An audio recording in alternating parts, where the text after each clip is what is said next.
ಮಾಹಿತಿ 250ಕ್ಕೂ ತಿಳುತ್ತಾ ಇದೆ. 250ಕ್ಕೂ they are struggling ಅಂತೇಳಿ ಇರಲಿ. 250 ಅಂತಾರೆ ಇಟ್ಕೊಳ್ಳೋಣ ಮಾರ್ಕ್ಸು. 296 ಮೈನಸ್ 250 ಅಂದರೆ ಹೆಚ್ಚು ಕಡಿಮೆ 46 ಸೀಟ್ಸ್ ಮಲಯನ್ ಸೀಟ್ಸ್ಗಳು ಬರ್ತವೆ.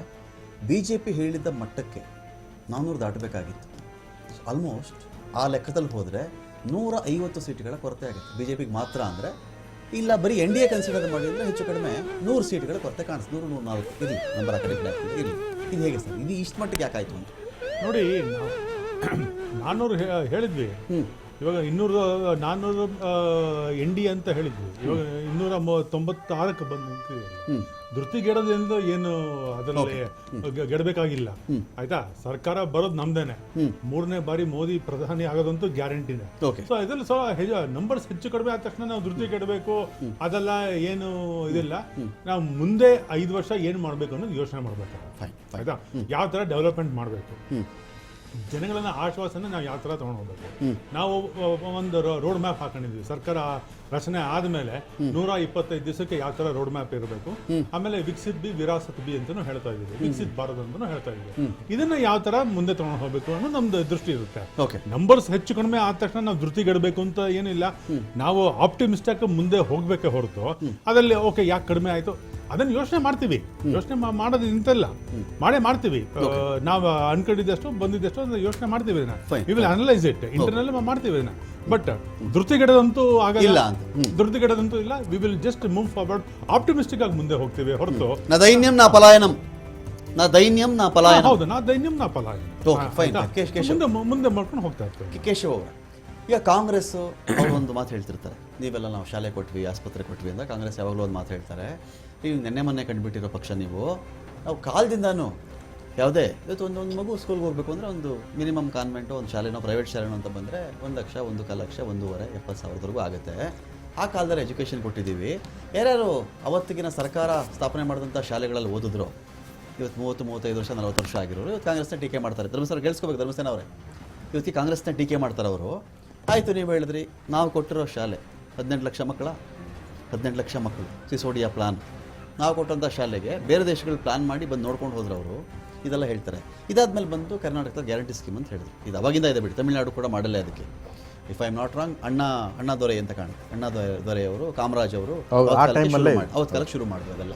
ಅದರಿಂದ ಬಂತು. ಆಮೇಲೆ ಸ್ಯಾರಿ ಕೊಡ್ತಾರೆ ಸೊಸೈಟಿಗಳಲ್ಲಿ, ಸ್ಯಾರಿ, ಪಂಚೆ, ಟವಲ್ಲು, ಇದು ಅಕ್ಕಿ ಕೊಡೋದು, ಅರಸಿ ಅಂತಾರೆ, ಅಕ್ಕಿಗೆ ಅರಸಿ, ಅದೆಲ್ಲ ಕೊಡೋದು ನಡೆದಿತ್ತಲ್ಲಿ. ಇದಾದ್ಮೇಲೆ ನೀವೊಂದು ಸ್ವಲ್ಪ ಅಡ್ವಾನ್ಸ್ಡ್ ಬಂದ್ರಿ, ಅದಕ್ಕೆ ಇನ್ನೂ ನವನವೀನವಾಗಿ ಅಂತ ಬಂದ್ರಿ. ಕರ್ನಾಟಕದಲ್ಲಿ ಗ್ಯಾರಂಟಿಯಿಂದನೇ ಹೇಳಿದ್ರು, ಅನೌನ್ಸ್ ಮಾಡಿದ್ರು, ಗೆದ್ದರು. ಬಟ್ ವಿಷಯ ಏನು ಬಂತು ಅಂತ ಹೇಳಿದ್ರೆ, ಅಲ್ಲಿವರೆಗೂ BJP ಕ್ಲೈಮ್ ಮಾಡ್ತಾ ಇದ್ದ ಒಂದು ವಿಷಯ ಇತ್ತು. ಈ ಥರ ಗ್ಯಾರಂಟಿ ಸ್ಕೀಮ್ ಕೊಟ್ಟುಬಿಟ್ರೆ ರೇವಡಿ ಕಲ್ಚರ್ ಅಂದಿದ್ರು ನರೇಂದ್ರ ಮೋದಿಯವರು. ಈ ರೇವಡಿ ಅಂದರೆ ಹಬ್ಬದಲ್ಲಿ ಮಾಡೋ ಒಂದು ಸ್ವೀಟ್, ಅದು ಪುಕ್ಸಟ್ಟಾಗಿ ಹಂಚ್ತಾರೆ ಅದನ್ನು ಅಂತ. ಆ ಸ್ವೀಟ್ಗೆ ಹೆಸರು ರೇವಡಿ ಅಂತ. ರೇವಡಿ ಕಲ್ಚರ್ ಅಂದರು. ಈ ಥರ ಮಾಡಿದ ದೇಶ ಉದ್ಧಾರ ಆಗಲ್ಲ ಅಂತ ಅರವಿಂದ್ ಕೇಜ್ರಿವಾಲ್ ಅವ್ರನ್ನ ಟಾಂಟ್ ಕೊಡೋಕೆ ಆ ಮಾತು ಹೇಳಿದ್ರು ಅವರು. ಇದಾದ ಮೇಲೆ ಕರ್ನಾಟಕದಲ್ಲಿ ಯಾವಾಗ ಈ ಥರ ಗ್ಯಾರಂಟಿ ಸ್ಕೀಮ್ ಮೇಲೆ ಕಾಂಗ್ರೆಸ್ ಬಂತು, ಆಲ್ ಆಫ್ ಅ ಸಡನ್ ಸ್ಟ್ರಾಟಜಿನೇ ಚೇಂಜು. ಮೋದಿ ಕಿ ಗ್ಯಾರಂಟಿ ಶುರುವಾಯ್ತು ಈ ದೇಶದಲ್ಲಿ. ಮೋದಿ ಗ್ಯಾರಂಟಿ ಅಂತ ಹೇಗೆ ಅಂದರೆ, ಒಂದು ಪ್ಲಾನ್ ಕಡೆಗೆ ನೀವು ಸ್ಟಿಕಾನ್ ಆದ್ರಿ ಅಂದರೆ ಅವ್ರದ್ದು ಆ ಪ್ಲಾನ್ಗೆ ಉಲ್ಟಾ ಹೊಡೆದ್ರು ಅಥವಾ ನಿಮಗೆ ಕೌಂಟ್ರ್ ಕೊಟ್ಟರು.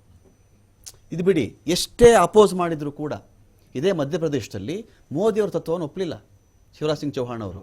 ಇದು ನಡೆಯಲ್ಲ ನಮ್ಮ ರಾಜ್ಯದಲ್ಲಿ ಅಂದ್ಬಿಟ್ಟು ಅವ್ರೇನು ಮಾಡಿದ್ರು, ಲಾಡ್ಲಿ ಬೆಹನ ಶುರು ಮಾಡಿಬಿಟ್ಟಿದ್ರು. ಲಾಡ್ಲಿ ಬೆಹನ ಎಂಥ ರಿಸಲ್ಟ್ ಕೊಡ್ತು ಅಂತ ಬಿಡಿಸಿ ಹೇಳಬೇಕಾಗಿಲ್ಲ ನಾನು ಅವ್ರಿಗೆ. ಆ ಸ್ಕೀಮಿಂದ ಬಹಳಷ್ಟು ಓಟ್ಗಳವ್ರಿಗೆ ಬಂತು, ಪ್ರಚಂಡ ಬಹುಮತ ಅವ್ರು ತೊಗೊಂಡ್ರು. ಸೊ ಇಲ್ಲಿ ಈ ಸ್ಕೀಮ್ಗಳ ವಿಚಾರದಲ್ಲಿ ಕನ್ಫ್ಯೂಷನ್ ಶುರುವಾಯ್ತಾ BJPಗೆ ಅಂತ? ಈ ಸ್ಕೀಮ್ಗಳ ವಿಚಾರದಲ್ಲಿ ಕನ್ಫ್ಯೂಷನ್ ಅಂತಂದ್ರೆ, ಇವಾಗ ರೇವಡಿ ಕಲ್ಚರ್ ಅಂತ ಹೇಳಿದ್ರು, ಕಾಂಗ್ರೆಸ್ ಅಲ್ಲಿ ಗ್ಯಾರಂಟಿ ಇಂದ ಇವ್ರು ಗೆದ್ದು ಬಂದಾದ್ಮೇಲೆ ಆ ಗ್ಯಾರಂಟಿಯನ್ನ ವರ್ಣ ಹೈಜಾಕ್ ಮಾಡ್ಕೊಳ್ಳಿ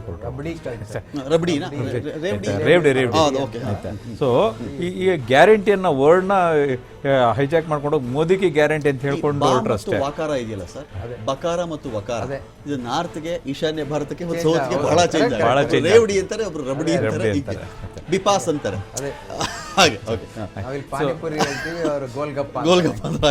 ಸೊ ಹಾಗೆ ಎಲ್ಲೋ ಈ ಗ್ಯಾರಂಟಿನ ಅವ್ರು ಹೈಜಾಕ್ ಮಾಡ್ಕೊಂಡು ಹೋಗಿ ಮೋದಿಗೆ ಗ್ಯಾರಂಟಿ ಅಂತ.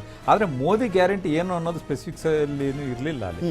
ಆದ್ರೆ ಇವಾಗ ನೋಡಿ, ಕಾಂಗ್ರೆಸ್ ಗ್ಯಾರಂಟಿ ಅಂದ್ರೆ ನೋಡಿ, ಇಷ್ಟು ನಾವು ಏನೋ ಕರೆಂಟ್ ಇಷ್ಟು ಕೊಡ್ತೀವಿ ಅನ್ನೋದಾಗ್ಲಿ, ಅಥವಾ ಲೇಡೀಸ್ಗೆ ಬಸ್ ಫ್ರೀ ಮಾಡೋದು ಒಂದು ಸ್ಪೆಸಿಫಿಕ್ಸ್ ಇತ್ತು. ಆದ್ರೆ ಮೋದಿಗೆ ಗ್ಯಾರಂಟಿ ಸ್ಪೆಸಿಫಿಕ್ಸ್ ಏನಿಲ್ಲ. It was in larger context. ಅಂದ್ರೆ ನಾವು ದೇಶನ ಶತ್ರುಗಳಿಂದ ನಾವು ಸೇವೆ ಮಾಡ್ತೀವಿ ಅಥವಾ ಬೇರೆ ಇನ್ನೊಂದೇನಾದರೂ ಎಕಾನಮಿ ಬೆಳೆಸ್ತೀವಿ.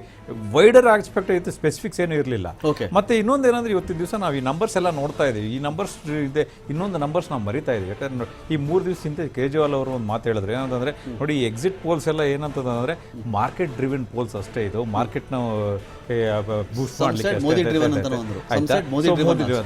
ಆದ್ರೆ ಅದು ನಿಜ ಆಯ್ತು. ನಿನ್ನೆ ದಿವಸ ಏನಾಯ್ತು ಅಂದ್ರೆ ಮಾರ್ಕೆಟ್ ನ ಲಾಗಾಲೌಟ್ ನೋಡಿದ್ವಿ ನಾವು. Sensex. ಇತಿಹಾಸದಲ್ಲಿ ಯಾವತ್ತೂ ನೋಡದೇ ಇರೋಷ್ಟು ಟ್ರಾನ್ಸಾಕ್ಷನ್ಸ್ ನೋಡಿದ್ವಿ. ಸುಮಾರು 3.1% ಜಂಪ್ ಆಗ್ಬಿಡ್ತು. ನಿಫ್ಟಿನೂ ಅಷ್ಟೇ, 11 ಲಕ್ಷ ಕೋಟಿ 20 lakh Nearly 12 lakh crore. 20 lakh ಕೋಟಿ ನಿನ್ನೆ ವ್ಯವಹಾರ ಆಯ್ತು. ಆದ್ರೆ ಇವತ್ತಿನ ದಿವಸ ಮಾರ್ಕೆಟ್ ನೋಡಿ ಬಿತ್ತು ಅಂತಂದ್ರೆ ಅದಕ್ಕಿಂತ ಡಬಲ್ 3,500 ಪಾಯಿಂಟ್ಸ್ ಇಳಿದ್ಬಿಟ್ಟಿದೆ ಸೆನ್ಸೆಕ್ಸ್.